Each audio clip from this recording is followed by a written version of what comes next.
So, hi, how are you? Welcome again, Trev, the Wealthy Warlock.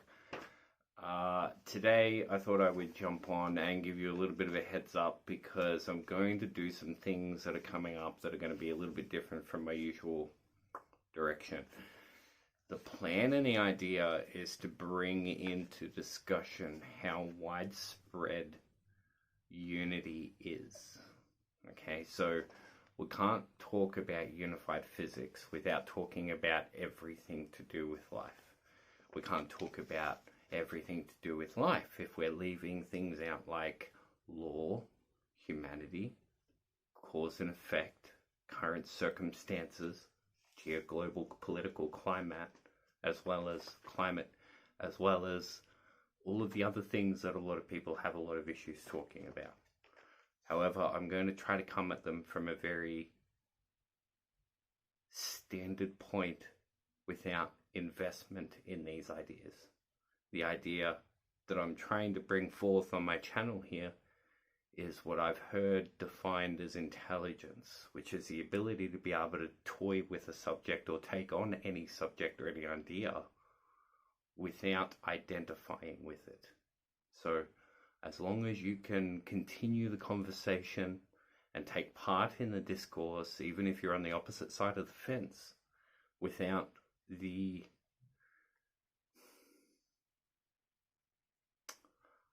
high school attitude of how we handle things that we usually have trouble with, then please continue to watch my videos. Otherwise, go find somebody else to hang around with, because we're going to go in a forward-moving direction that not many people are. And the reason why I'm really making this obvious right now is because this is also a deciding point for me, where I'm now going to show you a lot more of what I've got going on in my life and what I spend my time doing.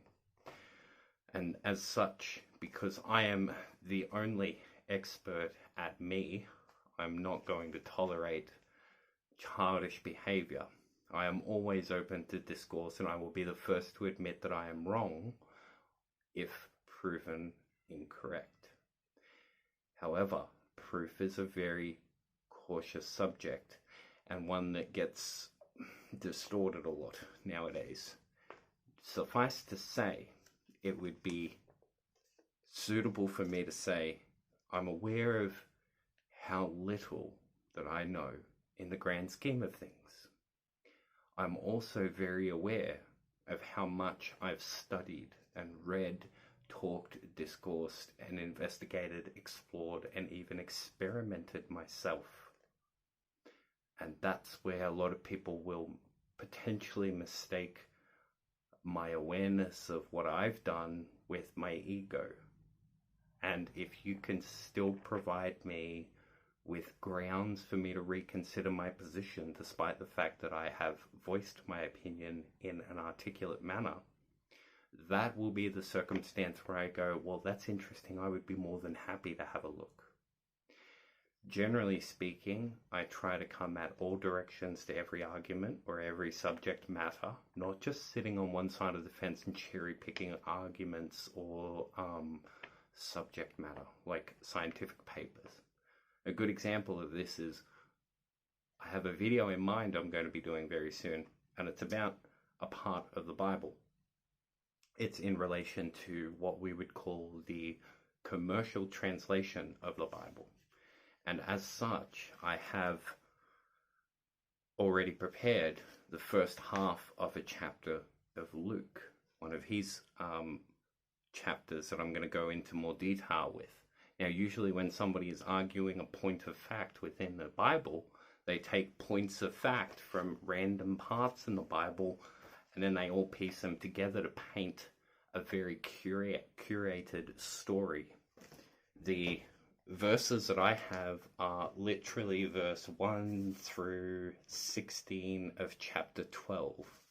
So I'm not cherry picking particular points in order to be able to accentuate my desired goal.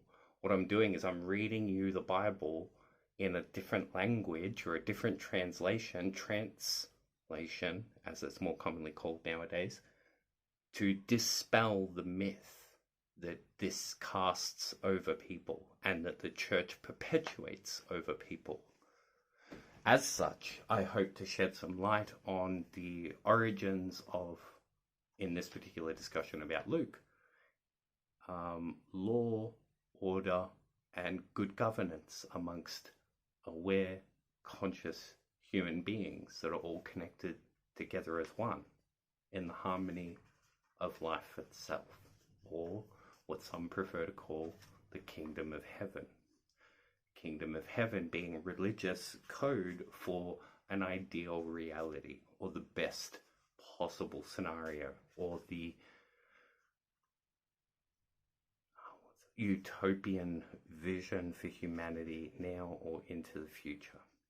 There's also that other connotation that it is an actual location somewhere in the afterlife. However, those are the discussions that we're not going to be having here.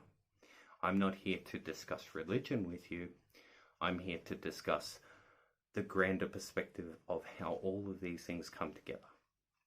And that's my agenda as I get into these more touchy subjects, particularly around Bible translation of scripture and other things like this, and law as well. And all of these things I have more than enough research on to be able to show you exactly what I'm talking about. And this is research cultivated and curated by what is usually referred to as the authorities out there, although the only authority on what makes sense is you. Nobody can tell you what makes sense inside of you. Only you can. So I'm going to give you as many tools as I can along this journey to equip you with a multi-set Swiss Army knife of all that you could possibly want in regards to how to handle reality and how to deal with these perplexing issues of subjective and objective reality. Okay. With that, I'll leave it here today at probably one of my more shorter videos, less than 10 minutes. I hope that you enjoy, and I look forward to seeing your takeaways on, in particular, the next video that I'll be posting very soon. Thank you for your time.